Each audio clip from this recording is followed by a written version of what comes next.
కొనుగోలుదారుల ప్రయోజనాల విషయంలో రాజీ పడకుండా చారిత్రాత్మక ఉత్తర్వులు జారీ చేసిన మహారాష్ట్ర రెరా తాజాగా మరో కీలకమైన నిర్ణయం తీసుకుంది. 16 ఏళ్లుగా ప్రాజెక్టును పూర్తి చేయకుండా కొనుగోలుదారులను ఇబ్బందులు పెడుతున్న డెవలపర్పై కొరడా జురిపించింది. ఈ ప్రాజెక్ట్ రిజిస్ట్రేషన్ను రద్దు చేసి దానిని కొనుగోలుదారులే పూర్తి చేసుకునే స్వేచ్ఛను కల్పించింది.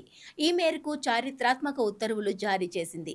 తలోజా సమీపంలోని రోహింజాన్లో క్లాస్ సిటీ ప్రాజెక్టును supreme construction and private limited company 2010లో లాంచ్ చేసింది.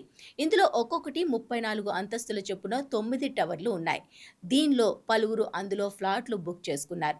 2013లో నిర్మాణ పనులు ప్రారంభం కాగా 2017 నాటికి పూర్తి కావాల్సి ఉంది. కానీ అది జరగలేదు. ఈ క్రమంలో మళ్లీ ప్రాజెక్ట్ గడువును 2024 వరకు పొడిగించారు. అప్పటికి కూడా పూర్తి కాకపోవడంతో కొనుగోలుదారులు రెరాను ఆశ్రయించారు. వెంటనే ఫ్లాట్లు స్వాధీనం చేయాలని, జప్వానికి వడ్డీ చెల్లించాలని, పరిహారం ఇవ్వాలని, తమ నగదు వాపస్ ఇవ్వాలని, ప్రాజెక్ట్ రిజిస్ట్రేషన్ రద్దు చేసి ఈ ప్రాజెక్టును వేరొకరికి అప్పగించాలని పేర్కొంటూ 154 ఫిర్యాదులు దాఖలయ్యాయి. వీటిపై విచారణ చేపట్టిన రెరా అన్ని అంశాలను పరిశీలించింది. 2017 నాటికి ప్రాజెక్ట్ పూర్తి కావాల్సి ఉండగా అది జరగలేదని, పైగా పొడిగింపునకు సంబంధించి ఎలాంటి దరఖాస్తు దాఖలు చేయలేదని రెరా ధర్మాసనం గమనించింది. ఈ క్రమంలో తొలుత రాజీ ప్యానెల్ను ఏర్పాటు చేసింది. అయితే పలు దఫాలుగా బిల్డర్తో చర్చలు జరిపిన రాజీ ప్యాలెస్ ఈ ఏడాది జనవరి 5న తన నివేదికను రెరాకు సమర్పించింది. రెరా చర్యలు విఫలమయ్యాయని పేర్కొంది.